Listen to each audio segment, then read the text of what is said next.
A rumor has been gaining traction over the last 48 hours, and I wasn't expecting this detail to surface so soon. Let us set the stage so we are all on the same page. Everyone assumes that Anna Devane is coming back to Port Charles as the triumphant, resilient hero she has always been.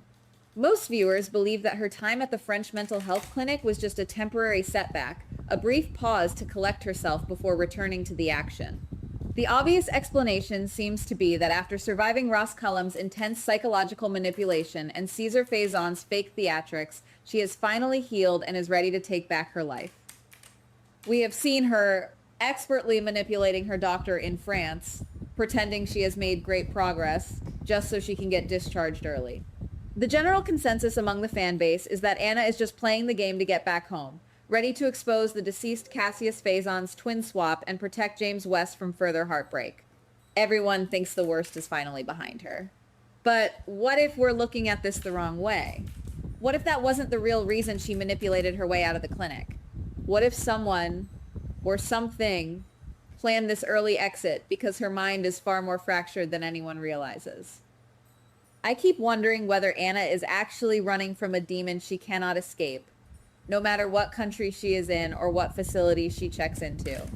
There may be more going on here than just a simple, straightforward recovery arc. Insider buzz suggests that Anna is bringing a very dangerous, invisible passenger back to Port Charles with her, and it is going to change the landscape of the show forever. I am talking about Peter August. Not the living, breathing man who terrorized the town, but the ghost of him, deeply embedded in Anna's fractured psyche. What if his dark influence never actually ended? The unconfirmed information floating around suggests that on the outside, Anna will look perfectly calm, poised, and completely in control of her faculties. She will smile, she will hug her friends, and she will go about her business as if nothing is wrong. But on the inside, she is fighting a losing, agonizing battle against vivid, terrifying hallucinations of Peter that no one else can see. Just imagine the sheer psychological horror of this behind-the-scenes possibility. Anna sitting in her living room having a completely normal, heartwarming conversation with Emma or Felicia, while the Phantom of Peter stands right behind them, whispering toxic, manipulative lies directly into her ear. If you ask me, this hidden agenda to turn Anna's mind into a prison is the ultimate revenge from the grave. Peter always wanted to control Anna, to punish her for the perceived sins of his childhood, and now he might be doing it from beyond the grave by hijacking her sanity. Because we are dealing with unconfirmed leaks and fluid script ideas, there are a few ways this could play out on our screens. That's one possibility, but another theory is that Anna is completely aware that she is losing her mind and is desperately trying to hide it from everyone she loves. In this first scenario, she uses her intense investigation into Cassius Faison's twin deception as a frantic distraction. She throws herself into the work, pushing everyone away and isolating herself because she knows she is becoming a danger.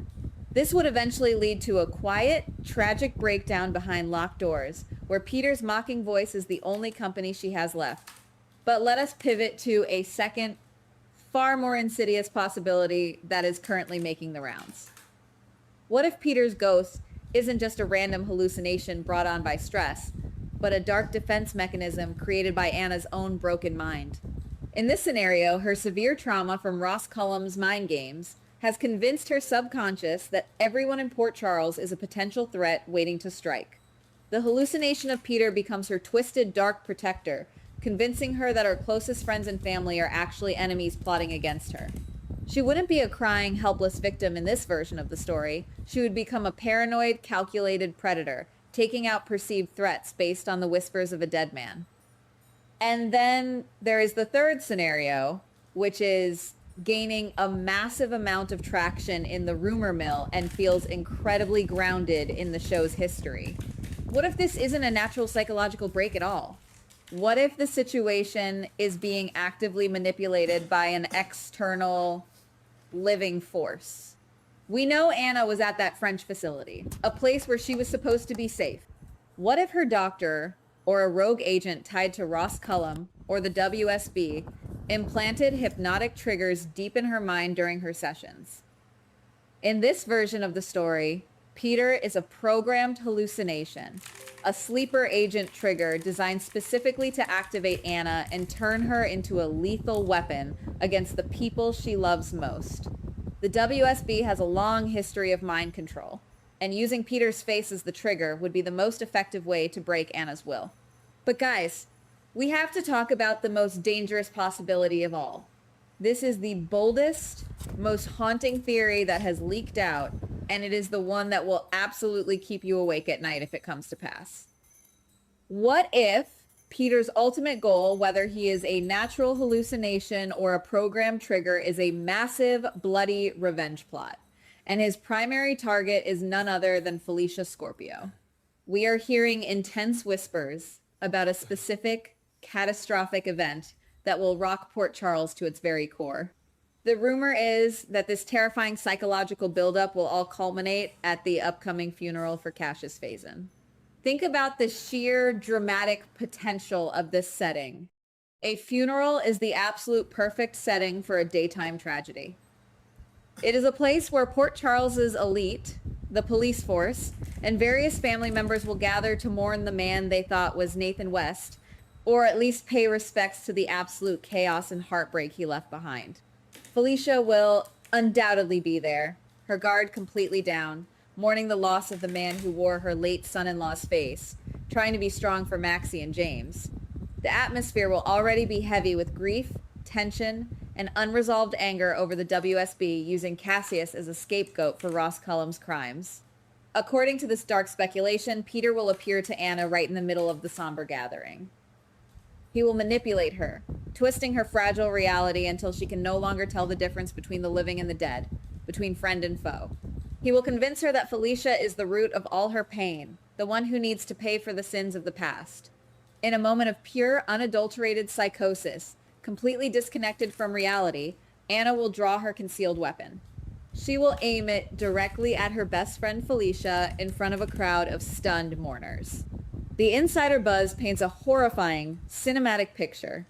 Anna, dead-eyed, completely silent, acting as the ruthless executioner for a ghost that only she can see. And who is the one person in that crowded room who might notice the subtle, terrifying shift in Anna's eyes before it is too late? Valentin Cassadine. Valentin knows Anna better than anyone else on this earth. He knows her tells, her tics, the way she breathes, and the deep, lingering darkness she carries from her days as a double agent. The leak suggests that Valentin, who is finally returning to Port Charles after his dangerous mission in Geneva with Z, will realize something is horribly, tragically wrong. He will see the absolute blankness in her expression and will dive directly into the line of fire to stop her from making the biggest mistake of her life. But if Peter is screaming in Anna's ear, demanding blood, she might not even recognize Valentin. She might just see another obstacle standing in the way of her mission. The resulting chaos at the funeral could be unimaginable. If Anna opens fire under the delusion that she is fighting off deadly enemies, Valentin could become a tragic victim of his own unwavering devotion to her. A sudden shootout at a crowded, emotional funeral would mean stray bullets, mass panic, screaming crowds, and the devastating potential for multiple casualties. It would be an absolute bloodbath that forever taints the heroic legacy of Anna Devane. It would prove, once and for all, that Peter August managed to cast a toxic, suffocating shadow over her life that even his own death could not erase. The psychological damage to Anna, if she were to wake up from this fugue state and realize she had shot Valentin or Felicia, would be a point of no return for her character. Something about this entire narrative feels hidden, like the writers are quietly testing the waters with this dark, psychological thriller narrative before unleashing it on the audience. Is it actually going to happen exactly like this? We cannot say for sure. Speculation is just that, speculation. Unconfirmed information is the lifeblood of the rumor mill, and scripts can change at the very last minute. But the sheer volume of these whispers, the specific details about the hallucinations, and the funeral setting indicates that a major, destructive storm is brewing for Anna Devane. Maybe she fights off the hallucination at the very last second, her love for Felicia overpowering the mind control. Maybe Valentin reaches her in time, disarming her before a single shot is fired, saving her soul in the process. Or maybe, just maybe, Port Charles is about to witness a horrifying tragedy that will shatter the Scorpio, Devane, and Cassadine families forever. The truth is out there, currently locked in a script vault, waiting to explode onto our screens in the coming weeks. I keep wondering whether we are truly ready for the emotional fallout of seeing Anna Devane become the very monster she spent her life fighting. We will just have to wait and see how this dark rumor unfolds. Until then, keep your eyes open, because nothing in Port Charles is ever as simple as a clean bill of health. Goodbye. Please like, subscribe, and comment on the GH Spoilers Daily channel.